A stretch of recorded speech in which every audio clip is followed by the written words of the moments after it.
A beautiful and blissful morning to all my dear students. I am your teacher, Shaheen Miss. And children, today I am going to teach you a new lesson from Science Part 2, that is classification of plants. So children, are you all ready? Let's get started. Children, can you tell me what do you mean by living organisms? Living things include many kinds of organisms, from plants, animals, fungi, and algae that can be readily seen in nature to the multitude of tiny creatures known as protozoa, bacteria that can be seen only with a microscope. Living things can be found in every type of habitat on earth, on land, in lakes, rivers, and oceans, right? Although all these organisms are very different from one another. Children, have you ever wondered how have living organisms been classified? So children, let us study the classification of plants in this chapter. Okay? Children, living organisms are classified based on their cell nature, cell occurrence, mode of nutrition, and level of body organization. In cell nature, we can say prokaryotic and eukaryotic. What do we mean by prokaryotic? Nucleus and cell organelles are not well determined. That means they don't have nucleus. Eukaryotic, clear nucleus and membrane bound cell organelles. They have a definite nucleus and cell membrane. Cell occurrence, if we see, it is unicellular and multicellular.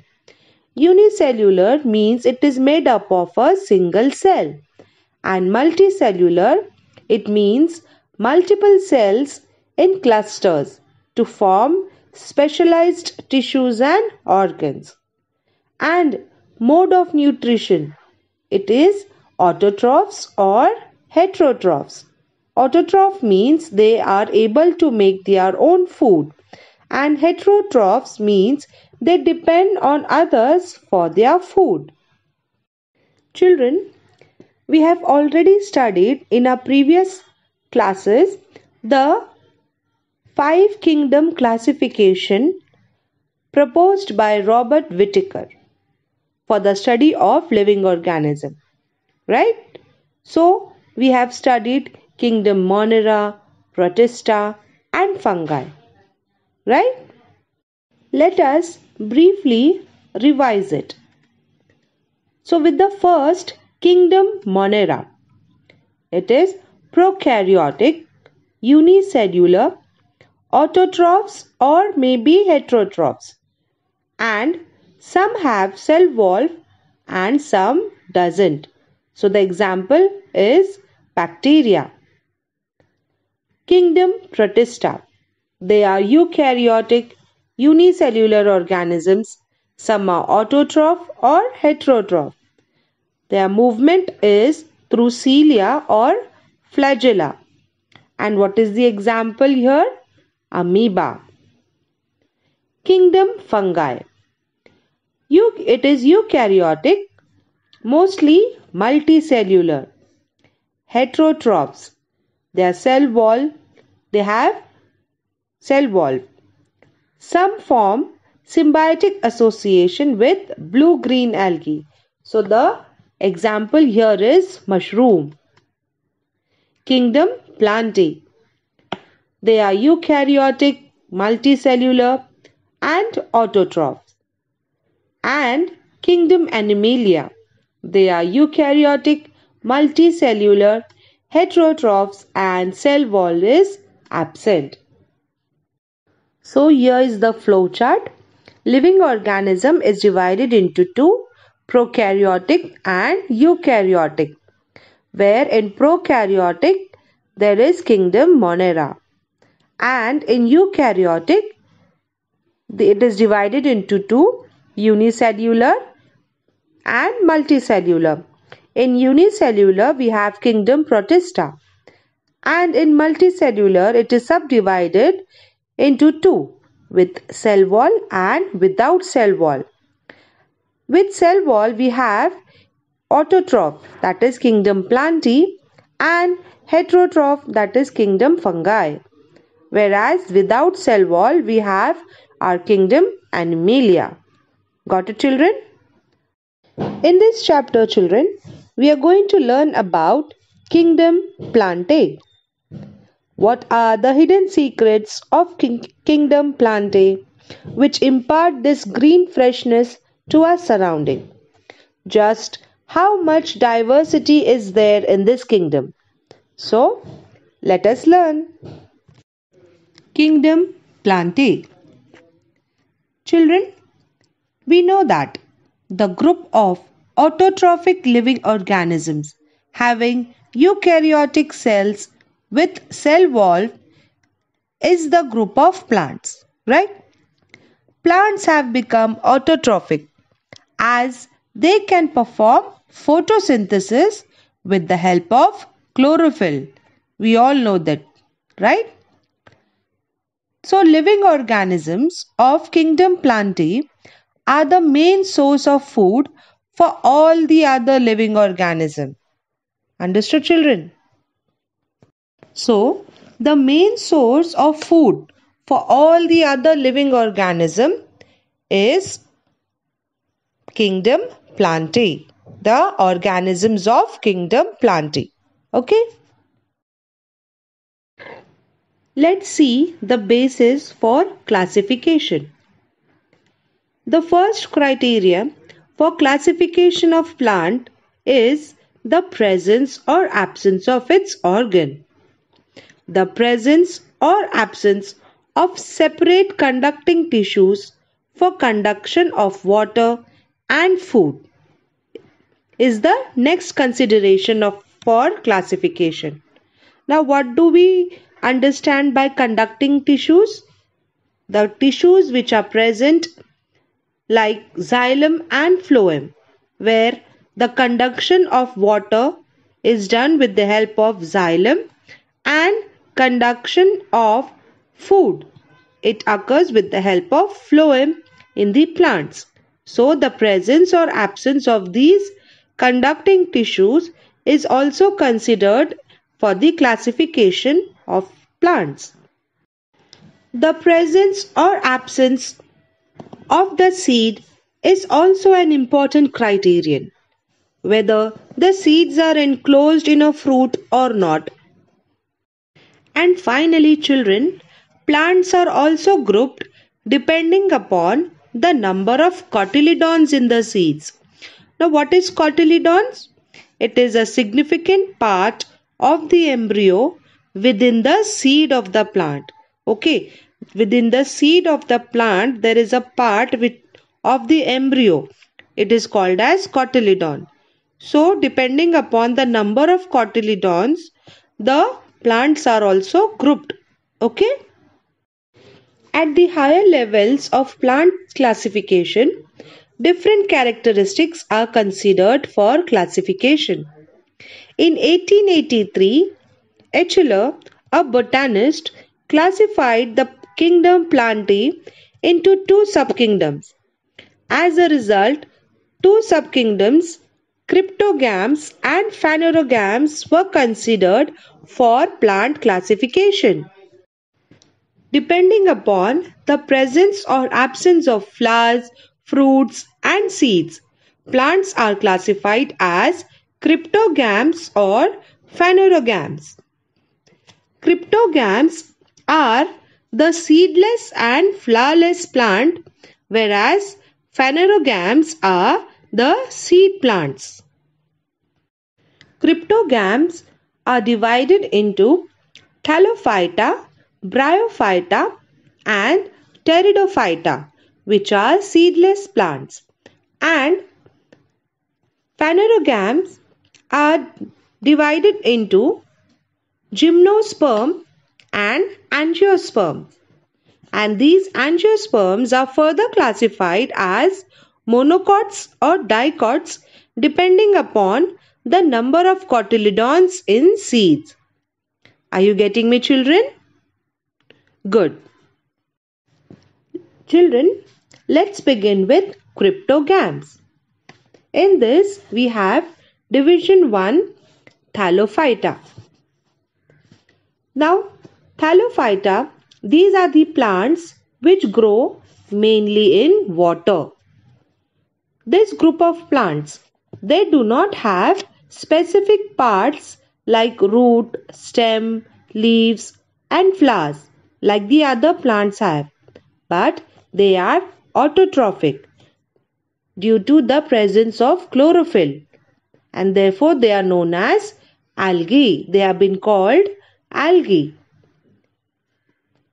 So, thallophytes are the primitive plants where the body is not differentiated into root, stems and leaves, but they are autotrophic due to the presence of chlorophyll. Okay, children? Understood? So, they may be unicellular or multicellular organism, and also some of them are microscopic or large. Now, the examples of these algae are Spirogyra, Ulothrix, Ulva, etc. Children, some of these are found in fresh water, while some are found in saline water. These plants usually have a soft and fiber-like body.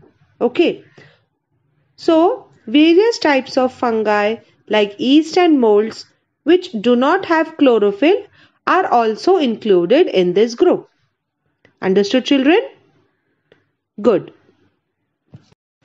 Moving to the next division, that is division 2, Bryophyta.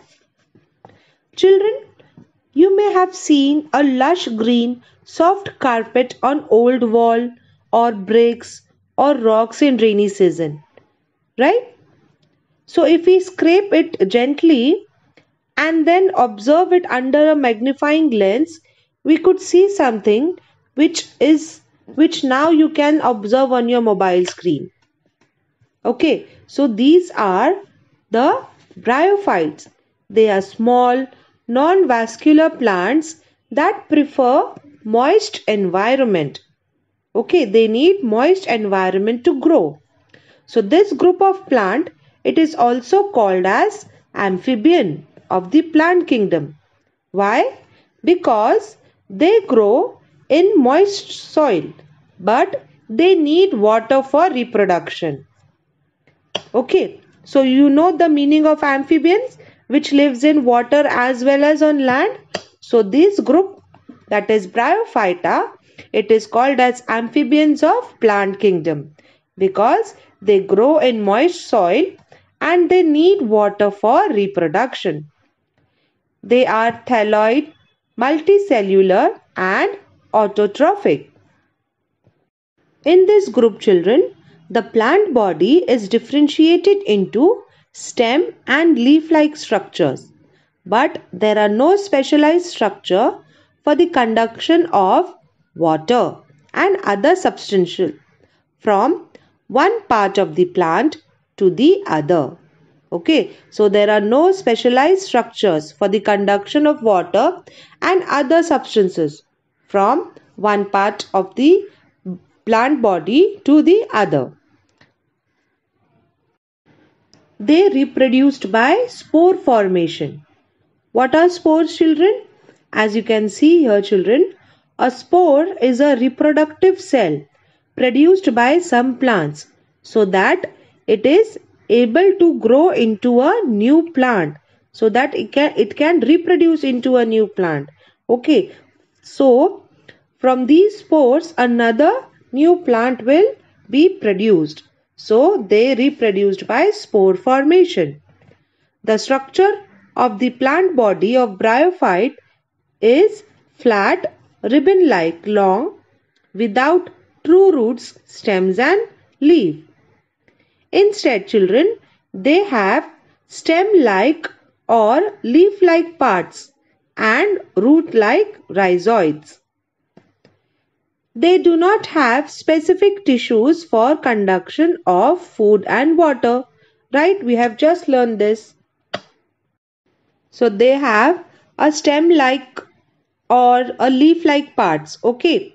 And they do not have specific tissues for conduction of food and water. So the example are moss, or we can say Funaria, Marchantia, Riccia, etc. So these are some of the examples of Bryophyta. Understood, children? Let's see the next, that is division 3, Pteridophyta.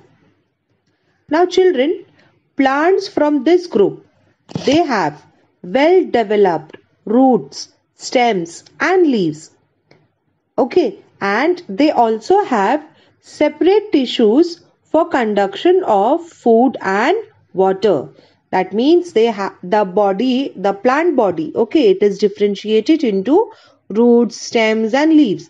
And they also have vascular tissues, that is xylem and phloem, for conduction of water and food.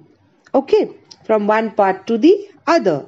But children, they do not have any flower and fruits. They reproduced with the help of spores.